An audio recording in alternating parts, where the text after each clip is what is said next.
नमस्कार, मैं जितेंद्र चतुर्वेदी।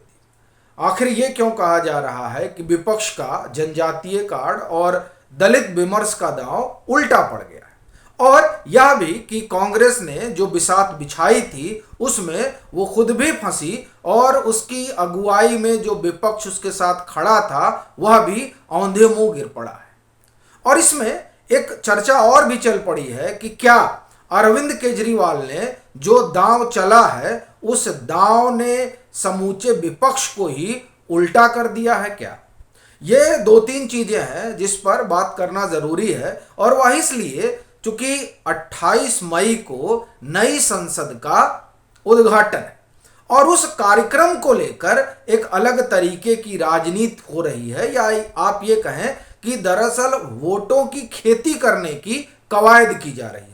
और उसी कवायद में ये विमर्श गढ़ा जा रहा है कि आखिर जिस संसद का हिस्सा संविधान में ये कहा गया है कि राष्ट्रपति भी हैं, उस संसद के उद्घाटन समारोह में राष्ट्रपति को क्यों नहीं बुलाया जा रहा है, क्यों नहीं उनसे उद्घाटन कराया जा रहा। और असल में ये जो सवाल है, इस सवाल के जरिए कई चीजें साधी जा रही हैं।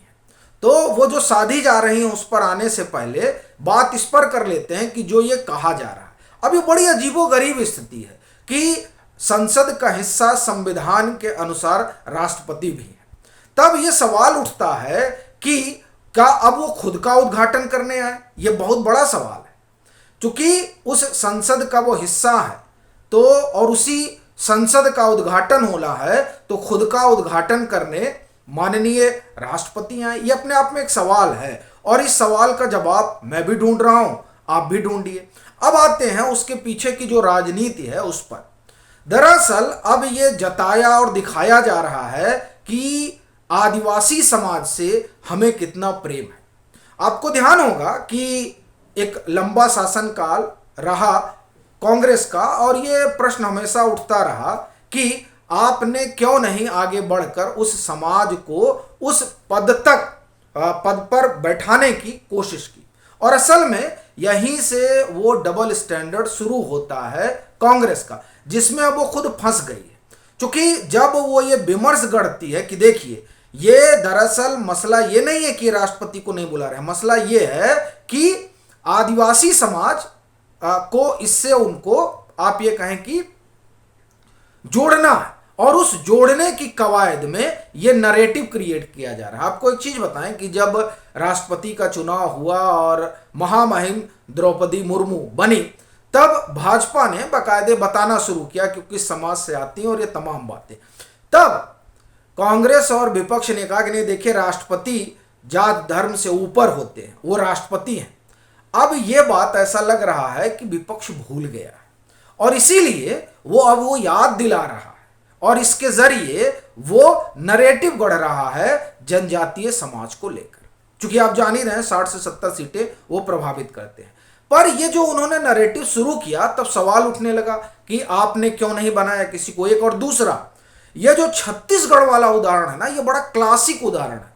बाकायदे भाजपा ने तो ट्वीट किया, और भाजपा आईटी सेल ने, और जब छत्तीसगढ़ के विधानसभा का उद्घाटन हुआ तब उसका उद्घाटन सोनिया गांधी ने किया, और वहां जो राज्यपाल रही वो अनुसुईया उइके जी थी, महामहिम राज्यपाल वहां छत्तीसगढ़ की।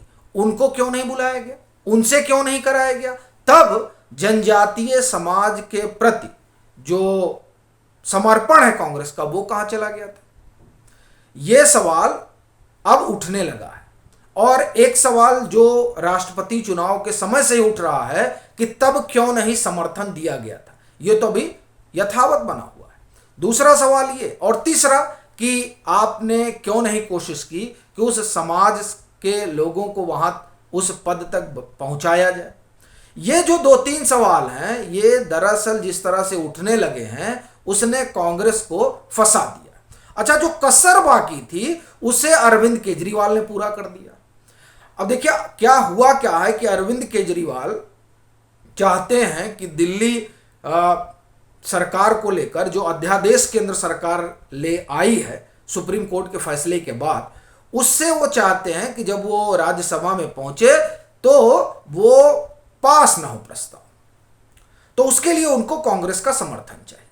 अब कांग्रेस का समर्थन उनको मिले, इसके लिए वो जो बहिष्कार योजना चल रही है 28 मई के कार्यक्रम की, उसका वो हिस्सा बन गए। यानी कांग्रेस की अगुवाई वाली विपक्ष में वो शुमार हो गए कि साहब हम भी जो है 28 मई वाले कार्यक्रम में शामिल नहीं होंगे। अब उनको लग रहा है कि ऐसा करने से उनको समर्थन मिल जाएगा उनके अध्यादेश पर। अच्छा, अब इस बीच उन्होंने क्या कहा, अब इस बीच वो और आगे चले गए, चूंकि कांग्रेस तो उठा ही रही है बार बार कि महामहिम क्यों नहीं, राष्ट्रपति क्यों नहीं, और उसको अब एक कदम आगे इन्होंने और बढ़ा दिया, खुलकर आ गए कि असल में ये जो भाजपा है वो एससी विरोधी है, एसटी विरोधी है।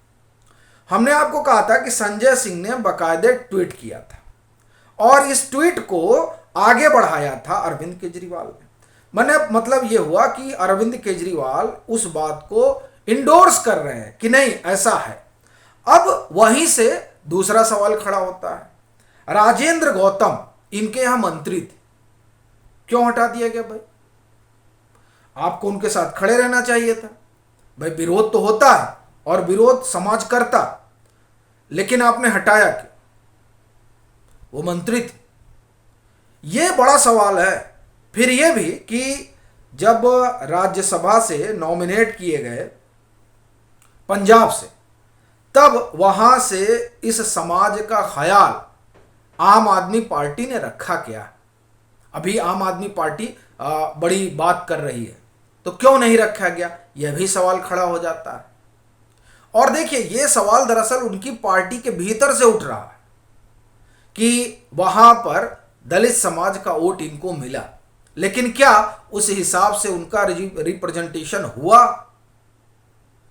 फिर आप दिल्ली में देखिए इनका टॉप लीडरशिप में आप देखिए संजय सिंह हैं, खुद अरविंद केजरीवाल हैं, मनीष सिसोदिया हैं, सत्येंद्र जैन हैं, और आप देखिए आतिशी हैं, और इधर सौरभ भारद्वाज हैं, एक से एक सारे नाम हैं।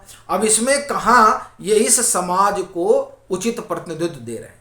इनकी ये तो इनका अपना जो पार्टी है उसमें बता रहा हूँ, सरकार में तो आप देखिए किस तरह से राजेंद्र गौतम को हटाया गया। तो ये जो मामला शुरू हुआ है ना, एससी और एसटी मतलब दलित समाज और जनजातीय समाज को लेकर पॉलिटिक्स का, उस पॉलिटिक्स ने कांग्रेस के लिए भी समस्या खड़ी कर दी है और अरविंद केजरीवाल के लिए भी। और इस पूरे में वो लोग, वो राजनीतिक दल जो कांग्रेस की अगुवाई में उसके साथ खड़े हैं, असल में समस्या उनके लिए भी आ गई है। क्योंकि अब तो ये बात उठने लगी है ना कि अभी आपको बड़ा ख्याल आ रहा है जनजातीय समाज का। तब कहाँ थे जब चुनाव हो रहा था? तब कहाँ थे जब आपके पास अधिकार थे और आपने उस सर्वोच्च पद पर नहीं बिठाया? तब आप कहाँ थे जब छत्तीसगढ़ विधानसभा का उद्घाटन था तो वहां राज्यपाल से कराने के बजाय, और वो तो उसी समाज से आती हैं जिस समाज के लिए आज आप मुहिम छेड़े हुए हैं, तब आपने उनको नहीं करने दिया। और जो मणिपुर का उदाहरण दिया जाए तो आप देखिए मणिपुर की तो अजीबोगरीब स्थिति है। प्रधानमंत्री मौजूद हैं और वहां की विधानसभा का जो उद्घाटन है वो यूपीए चेयरपर्सन कर रही है। ये अपने आप में बड़ी अजीबोगरीब स्थिति है। और ये जो छत्तीसगढ़ वाला है, इस पर देखिए कि शिलापट वगैरह भी भाजपा पार्टी ने शेयर किया है, उसमें भी राज्यपाल का नाम नहीं है। तो ये तमाम चीजें खुलकर सामने आ रही हैं और ये जिस तरह से ये आप कहें बातें आ रही हैं, उससे ये लोग एक्सपोज हो रहे हैं और ये एक्सपोजर असल में इस समाज को और दूर लेकर जाएगा इन राजनीतिक दलों से। और वैसे भी हमने अभी पीछे आपको बताया था कि ये 19 लोग हैं जिनकी 143 सीटें हैं। ऐसा ना हो कि ये 143 भी खिसक जाए, क्योंकि जो राजनीति है उस राजनीति में दरअसल ये समाज ऐसा ना हो कि इनसे दूरी बना ले। और फिलहाल तो जो दूरी है उससे साफ नजर आ रहा है कि दुर्गति का कारण भी यही है। तो इसीलिए कहा जा रहा है कि ये जो कार्ड खेला गया, ये कार्ड ऐसा लग रहा है कि विपक्ष, कांग्रेस की अगुवाई वाले विपक्ष को बड़ा महंगा पड़ने जा रहा है। आपकी अपनी क्या राय है जरूर साझा करें। मतांतर से नहीं जुड़े हैं तो जुड़ें, वीडियो को लाइक करें और खूब शेयर करें।